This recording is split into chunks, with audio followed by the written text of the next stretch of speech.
Hey, good morning, everybody. It is Friday morning. It is 12:28 p.m. as I record this, and I am doing well. The weather in Iowa is absolutely beautiful.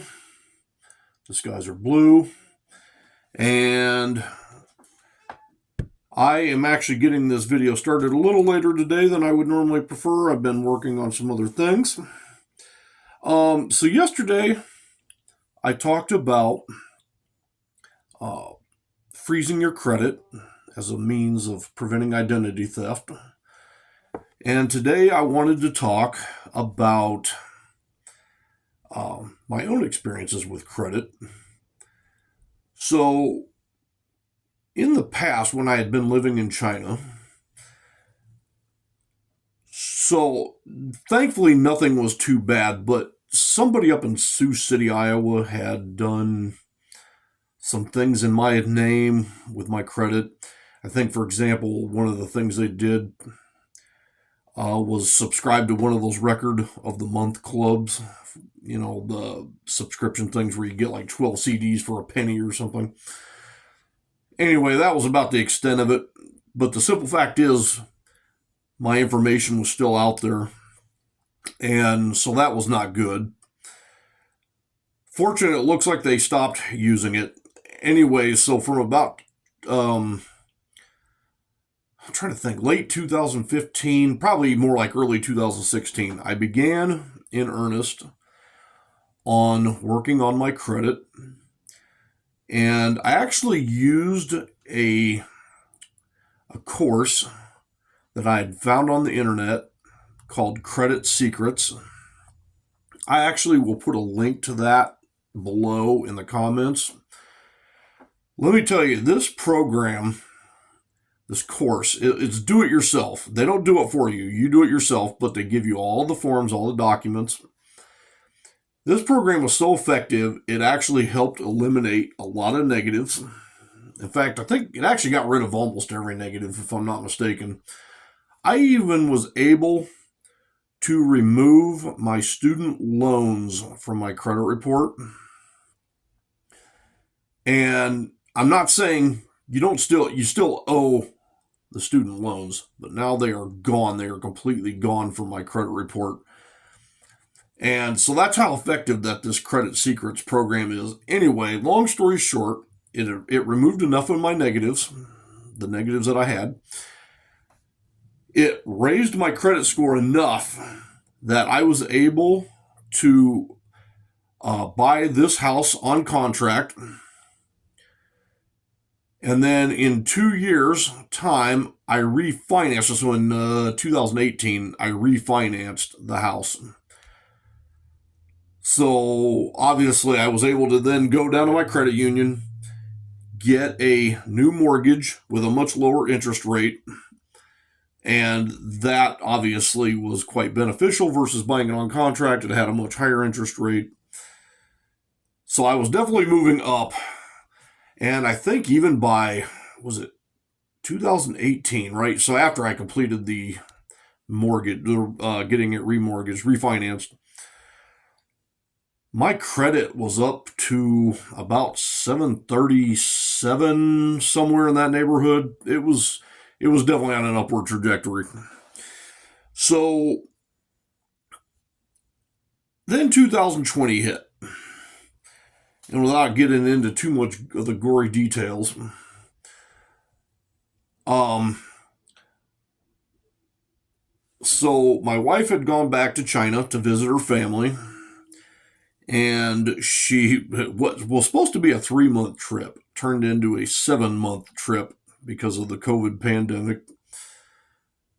And long story short, I think I must have gone through a period of depression or something along that lines, because I began overspending, getting in well over my head. I had all my credit cards tapped out. I even had like a personal loan for $10,000.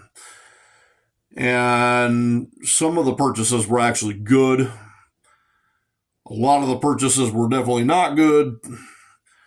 Um, Definitely overspent, got well above my means. And naturally, that caused my once great credit to plummet like a rock into the ocean, right? So, obviously, then I had to deal with those embarrassing people showing up to serve me notices in my house. My wife is asking what is going on. Quite a humbling experience.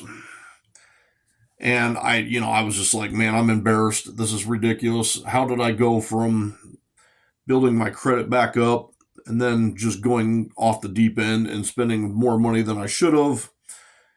And it wasn't good.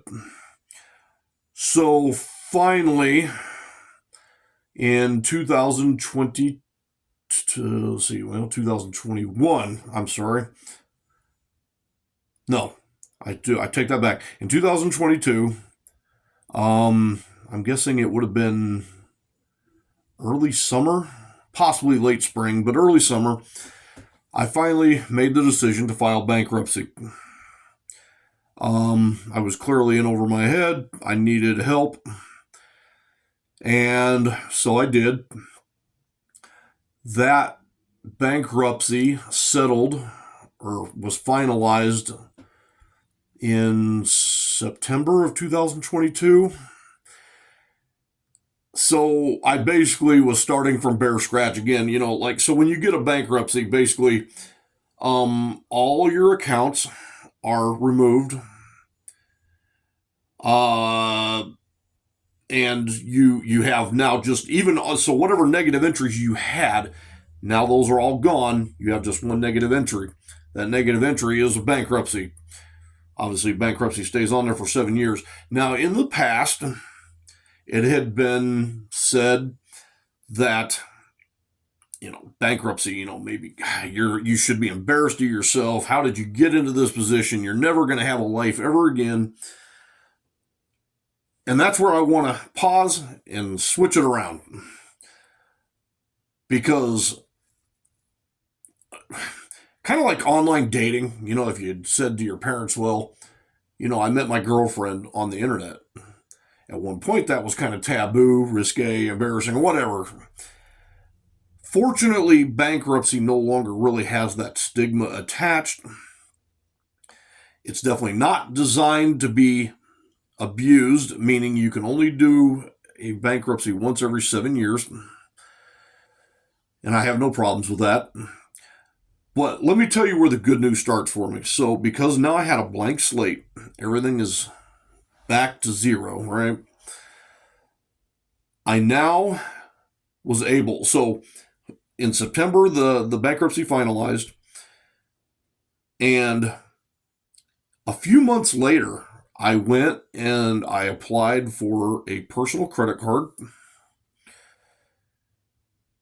And even a few months after that, I started a business and I was able to get a corporate credit card for that business, but you still had to use your personal social security number to apply for it and all that. They want to know all of it. And in May of this year, 2023, I was able to walk into Subaru, brand new dealership, and get a car. So in, what is that? September to May, I guess that's about 7 months or so. So now I have 2 credit cards and a brand new car. And let me tell you some about the intricacies of all this.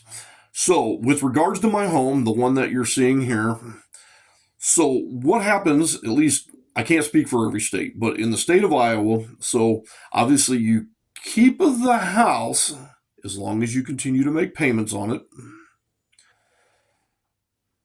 and which I am doing. I'm not late, I'm not delinquent. The bad news is that the mortgage that I'm paying is no longer reporting to the credit bureaus unless I do one thing, and that is called reaffirming the debt.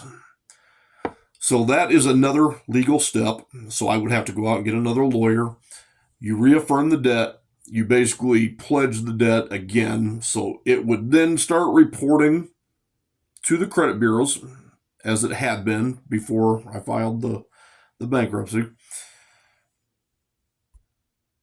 course, that has its own downside. Let's say I decided I wanted out of the house scot-free. Even now, because I have not reaffirmed the debt, nor will I be reaffirming the debt. So I could actually go to the bank right now, or the credit union in this case, and say, here's the keys. I no longer want the house. And because I did not reaffirm the debt, I could walk away from the house and it wouldn't tarnish my credit. That's not my intention. I don't intend to do that. I'm just saying that's what could happen. If I reaffirm the debt, then I could not just walk away without it tarnishing my credit report. So then I would have the bankruptcy and then, going bankrupt on the house too as well, right? So anyway, and then with regards to that personal credit card that I told you about, the first one that I got. So when I first got it, obviously I was just fresh out of bankruptcy. They gave me a credit balance, or a card balance of $600, which is pretty modest. Then a few months later, they bumped it up to $1,000. And a few months after that, they then bumped it up to $2,000. And then just a few months ago, they bumped it up to $4,300, all without me asking. They just did it of their own accord. That company's name, that card company, they're Mission Lane, missionlane.com. I will also put that down in the comments section, along with that Credit Secrets course, so you can check into it if it's something that interests you. And so now I'm building my credit back up. My credit score as it sits right now is, I want to say it's about 696. It's just shy of 700. And so things are definitely looking back up. I'm going back up. I've learned my lesson. I mean, you never want to say never, I suppose, but I think I've learned a valuable lesson with regards to this whole credit thing, especially with what happened in 2020. I don't anticipate getting back into that deep hole that I dug for myself ever again. I've learned a lot of hard, valuable lessons. And so the point of this video's message is that when you think you hit that proverbial end of the road, whatever it might be, it doesn't have to be about bankruptcy. Maybe something drastic or negative happens in your life. Maybe the end of a relationship, or your job suddenly disappearing, whatever it might be. I'm telling you that right now, that what you might perceive as the end of the road is actually not. It is the beginning of a new path that you get to choose. Kind of like a choose your own adventure book. You remember those back in the 80s or so. You're reading the book and say, well, if you choose option A, go to this page. If you choose option B, go to that page. You get to choose your own future, right? It doesn't end just because something bad happens. And so with that positivity in mind, you should actually be excited about those new experiences that you're going to get to experience. And I want you to take that into the future and into your life and understand that life is an endless adventure that you get to live. It's your own choose your own adventure book. I do have one comment from yesterday, the video with regards to what if the story of Satan as we've known it is incorrect. So my friend Jacob the Trucker writes, you can never truly appreciate good without knowing evil. You have a good heart. You're here to teach and share your knowledge. I don't see any evil in you. Satan is real. He would love nothing more than for us to not believe he exists. God is great. I try to do good, spread love and good deeds, keep up the good works. All right, let's take this one sentence at a time. He says, you can never truly appreciate good without knowing evil. You know what? That's 100% true, I think. In fact, I think it almost goes so far as that, I mean, not quite, but it kind of backs up what I was saying with regards to the video yesterday. So, if it was just God in the universe with no Satan, no evil, the human mind is a feeble mind, and it necessarily can't, it sees this good presence up in the sky, but then there's like nothing down here that's preventing you from wandering off the reservation, so to speak. But by having that counter influence, the yin and the yang of it all, right? So you have God up here, and then you have Satan all around you. And it's like you can choose to go to Satan, you can choose to go to God. I think God, obviously, He wants you to come to Him. He wants you to be in His presence and His spirit. I might even suggest that even Satan wants you to go to God.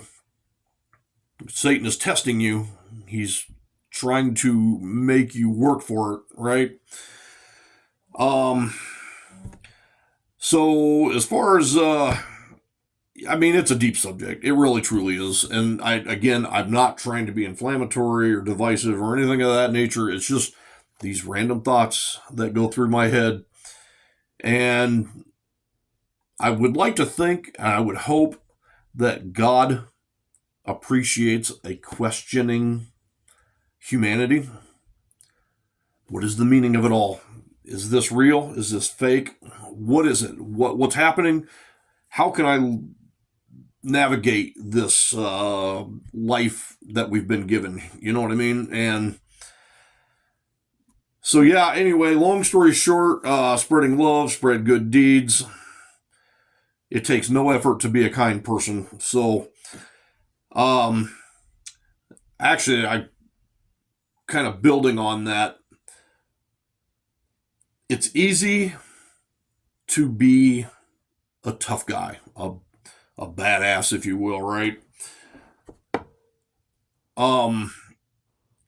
It's easy to be that way, but doesn't mean that you should be. This might be a poor example, but say somebody like Andrew Tate, he obviously has his persona that he spreads out there on the internet. He's an inspiration to many young men. It's not necessarily the best inspiration.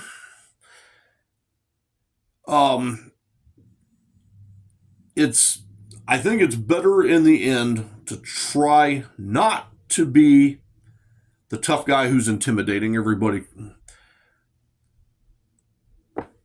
Kind of, what's the saying? Inspire through love, not fear, or lead from love, not fear. At the end of the day, you have to choose for yourself what the right way is. As they say, you can lead a horse to water, but you can't make it drink. So, anyway, with that being said, this is kind of a longer video, so it's 19 minutes right now. I also kind of apologize for this angle that I'm sitting at. I feel like it should be more like this. I'm not using my phone holder right now, so anyway, I will be having a shorter video this afternoon, so keep an eye out for that. And with that, I hope you guys have an awesome rest of your day. Try to have an awesome weekend, and I will see you later. So have a great day. Bye-bye.